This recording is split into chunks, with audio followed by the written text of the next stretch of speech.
Trump transition. Just learned that President-elect Trump has picked South Carolina Governor Nikki Haley to be UN ambassador. This news comes as the Trump family settles in at their Mar-a-Lago estate to celebrate Thanksgiving. And after that New York Times interview where Trump softened and even reversed major positions he took during the campaign. ABC's David Wright is here with all the latest. Good morning, David. Good morning, George. That appointment of Nikki Haley as UN ambassador could well be a signal that Trump is willing to work even with those who have opposed him in the past. And it comes as Trump himself seems to be retreating from some of his biggest campaign pledges.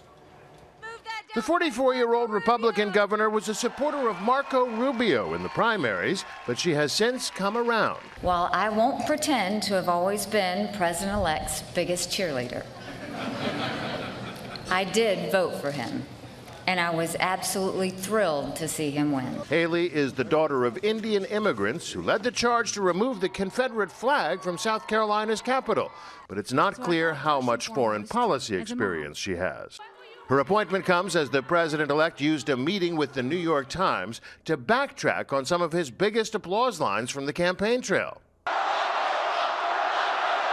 The crowd chanted, "Lock her up," at every Trump rally, in response to the candidate's vow to seek criminal charges against Hillary Clinton. If I win,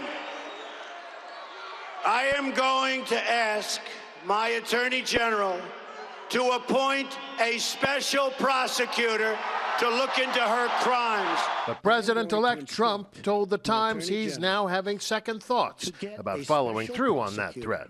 "I think it'd be very, very divisive for the country," he said, adding, "I don't want to hurt the Clintons, I really don't. She went through a lot and suffered greatly." Well, so much for locking her up, I guess. Senator Lindsey Graham told Fox News that's not good enough. I do hope that all the things that Donald Trump said about how crooked she was, that we just don't let it go without some serious effort to see if the law was truly violated. On climate change, another issue candidate Trump hit hard. We will also cancel billions in global warming payments to the United Nations. President-elect Trump is now more non-committal. He told the Times, "I have an open mind to it." And on torturing potential terror suspects, I would bring back waterboarding, and I'd bring back a hell of a lot worse than waterboarding. the president-elect indicated he changed his mind about that after his sit-down this weekend with retired General James Mattis, now a candidate for Secretary of Defense. He says Mattis told him establishing trust was far more effective than torture. "Give me a pack of cigarettes and a couple of beers and I'll do better," he reportedly told Trump. Trump told the Times he was impressed by that answer. Now, Trump even seemed to reverse himself on the New York Times, which throughout the campaign he lambasted as a failing paper.